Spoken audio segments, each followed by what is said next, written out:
essa treta aí de Michele Bolsonaro, que é uma novela rodriguiana. É um grande conto de Nelson Rodrigues. Se Nelson Rodrigues estivesse vivo, ele estava aí escrevendo sobre a família Bolsonaro, porque é uma família pitoresca, né? A madrasta não gosta dos filhos, os filhos não gostam da madrasta. Aí o filho, o Carlos Bolsonaro, ele tem um sentimento edipiano pelo pai, super esquisito. O cara é absolutamente apaixonado pelo pai, uma coisa estranha. Aí esse cara é maluco porque o pai mandou ele enfrentar a própria mãe numa disputa a vereador, e ele enfrentou a mãe dele em nome do pai, então ele tem questões com o pai.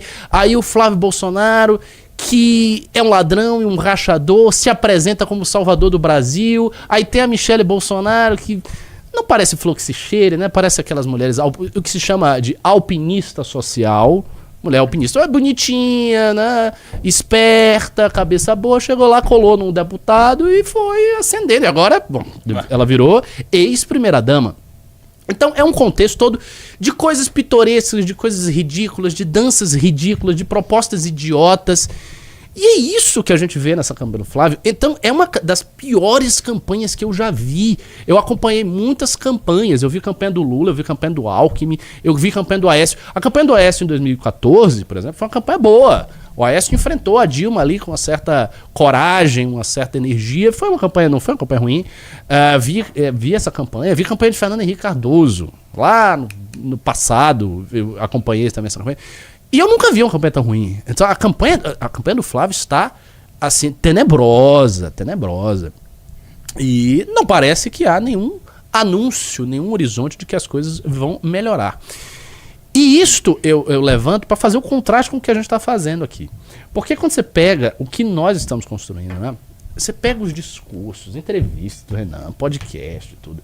E aí você olha e a campanha do presidente, a pré-campanha do candidato presidencial da missão, está alicerçada nisso aqui. É uma campanha que está alicerçada num conteúdo intelectual produzido, que está posto numa revista. Isto aqui faz parte da campanha, porque isso aqui tem ideias sobre direito penal do inimigo, que estão no programa de governo. A gente estava fazendo... agora estamos concluindo, fechando a revisão do programa de governo que vai para o STF, né, que é o oficial, digamos assim, um resumo do livro amarelo. Aí tem o livro amarelo que vai ser lançado aí na convenção de agosto, um calhamaço de 400 páginas sobre proposta. Pô, é negócio sério, você está lidando com um país, você tem que ser sério. E o Flávio não consegue lidar com nada com seriedade, absolutamente nada com seriedade. Mas enfim, e o resultado está aqui. Pode botar. Ei. PP e União Brasil não devem apoiar Flávio Bolsonaro nas eleições presidenciais. Dirigentes da federação formada pelos dois partidos indicam que a decisão deve ser tomada por causa de atritos com o senador e da pressão de lideranças estaduais por neutralidade na disputa pelo Planalto. Bom, deixa eu contextualizar antes de ler a notícia.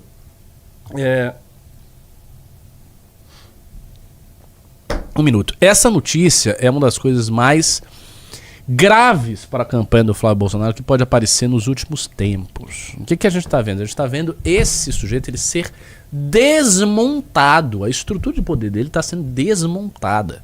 Se você não tem PP e você não tem União Brasil, meu amigo, você perdeu aí... Sabe quantos deputados você perdeu? Você perdeu coisa de 150 deputados ou mais. Não, 150 não chega a 150, mas você perdeu coisa de mais de 100 deputados. É gigantesco aquilo que você perde, e isso é uma continuidade da pressão que o Ciro Nogueira já estava exercendo. A gente fez aqui algumas lives nas quais eu comentei a postura do Ciro Nogueira.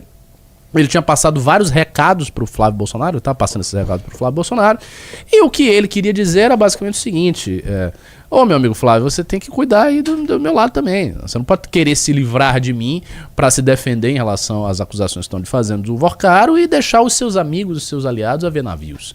Então ele deu um recado muito claro pro Flávio Bolsonaro. Ele ameaçou o Flávio Bolsonaro exatamente disso aí que vocês estão vendo. E a coisa está se confirmando. E ele simplesmente não consegue levantar. E é isso. Tem umas pessoas falando o quê? De que o pessoal está desanimado com o Brasil da Copa. Não vamos falar sobre o Brasil. O Brasil da Copa é uma coisa que me deixou triste. Eu torci muito pro Brasil, fiquei bastante chateado com o que aconteceu lá, né? Mas depois eu comento. 400 páginas não é calhamaço. Pô, pra quem não tem proposta nenhuma é calhamaço, amigo. São 400 páginas de proposta. Nós temos 400 páginas de proposta definitiva, fora mais de 1000 nos 6 fascículos. E isso indica a seriedade do projeto. Seriedade do projeto. Ao passo que o Flávio está literalmente sendo... ele está sendo desmilinguido, ele está sendo desmontado, desconstruído em praça pública. Vou ler aqui a notícia um pouco. A federação formada pelos partidos União Brasil e Progressistas não deve apoiar a pré-candidatura do senador Flávio Bolsonaro à presidência da República. Sem uma aliança nacional, a tendência é que os diretórios estaduais das legendas tenham liberdade para apoiar o candidato que consideram mais conveniente em cada estado. A decisão foi influenciada por desgaste na relação entre Flávio e dirigentes da federação dos últimos meses, além da pressão de lideranças estaduais pela neutralidade da disputa no Palácio do Planalto. O que é essa pressão das lideranças estaduais do PP? Eu vou te dizer em relação, por exemplo, à Bahia. O PP tem uma força enorme na Bahia. Quem comanda lá o PP na Bahia é um deputado chamado Cacá Leão. Nós temos um ex-MBL que está no PP, né? que não vai sair do PP, que, enfim, era melhor nem ter comentado desse jeito, mas ele está lá no PP. E o PP é uma força política na Bahia, assim, muito expressiva. É um partido que tem bastante dinheiro, um partido que tem gente eleita e tudo mais.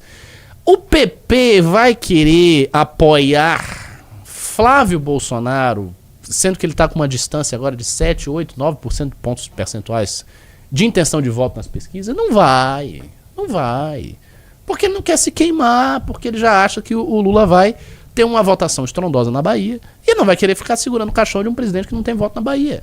Então, as lideranças estaduais, elas começam a se insurgir contra. Se você não tem uma firmeza no seu acordo na liderança nacional, você não tem nada.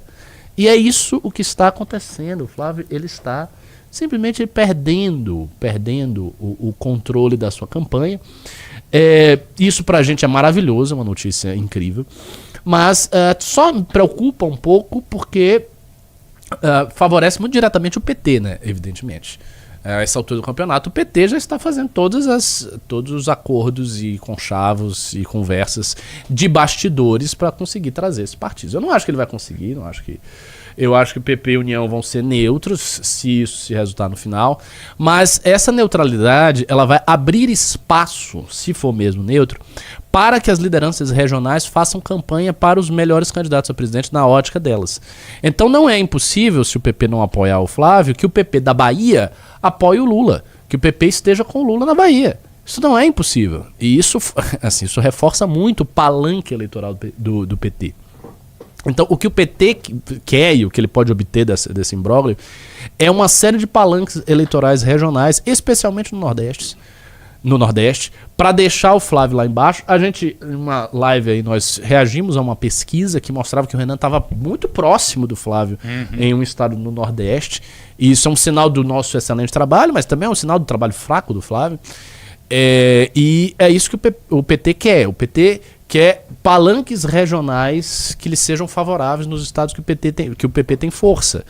E, assim, não é impossível disso acontecer. Absolutamente não é impossível disso acontecer. E isso é responsabilidade direta de uma campanha que está aí sendo desmontada. O Valdemar, você viu que o Valdemar tá desesperado, né? Sim. O Valdemar está desesperado, não só porque teve o negócio do dinheiro dele, que eu vou comentar depois, mas porque ele falou. Eu vi ele sendo interpelado por jornalistas, assim que teve a crise com a Michelle.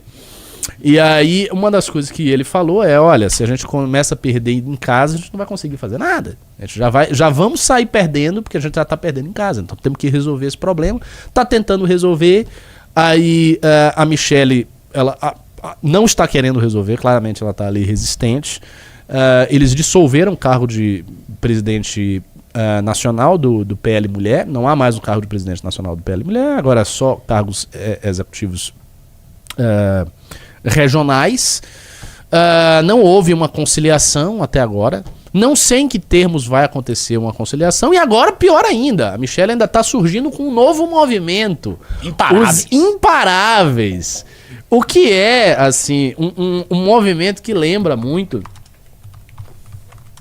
uma espécie de corruptela das coisas do MBL, sabe? Se, sei lá, o MBL fala, nós somos inevitáveis, aí vai lá a turma Michelle, Nicolas, tá? Nós somos imparáveis.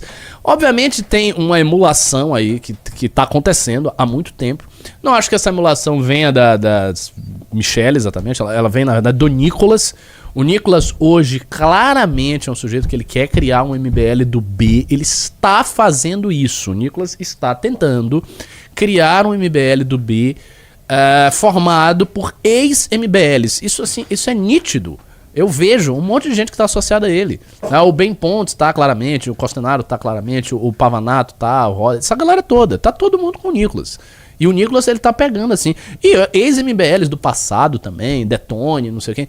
Ele formou ali um núcleo em torno dele, de bolsonaristas que são ligados a ele, de ex-MBLs que são ligados a ele, de ex-MBLs que querem, porventura, ter algum tipo de proeminência aí no futuro, e tá se reunindo em torno dele, e ele vai criar slogans desse tipo.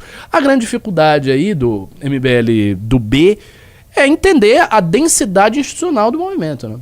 Isso eles não compreendem absolutamente, a densidade institucional do movimento. Para você criar uma coisa assim, você tem que ter muito trabalho de bastidor, sabe? Você tem que ter um trabalho, tem toda uma equipe aqui que vocês não conhecem. Tem toda uma galera que faz um monte de coisa que vocês não conhecem. Tem gente que de vez em quando aparece, mas que 90% do trabalho é trabalho de bastidor. Por exemplo, um cara como o Ian. O Ian, ele aparece eventualmente, ele já fez uns news comigo no passado, ele faz uma live lá do Clube do Livro, mas o que ele faz essencialmente é cuidar de uma série de operações, ele fica nos bastidores. Outras pessoas ficam nos bastidores, Couto fica nos bastidores, um monte de gente fica nos bastidores, fazendo coisas dos bastidores. Essas pessoas que fazem coisas dos bastidores, eu também faço bastante coisa de bastidor, elas dão densidade institucional ao movimento. E isso é uma coisa que o Nicolas não tem, o que os bolsonaristas não têm, que nenhum desses caras quer ter, porque todos eles são absolutamente viciados nisso aqui. Eles querem sempre o holofote. Cadê o holofote pra mim? Eu quero ser famoso, famoso, famoso, tal. E eles ficam nessa coisa de ser famoso e querer o holofote a todo custo. E isso, obviamente, se traduz em você não conseguir fazer bastidor, em você não ter densidade institucional. Então, eu sinceramente não acredito que eles vão conseguir fazer nada, mas eles querem, né? Vamos ler aí sobre os imparáveis. Se gostou do vídeo, não se esqueça de curtir e se inscrever no canal. Até o próximo vídeo.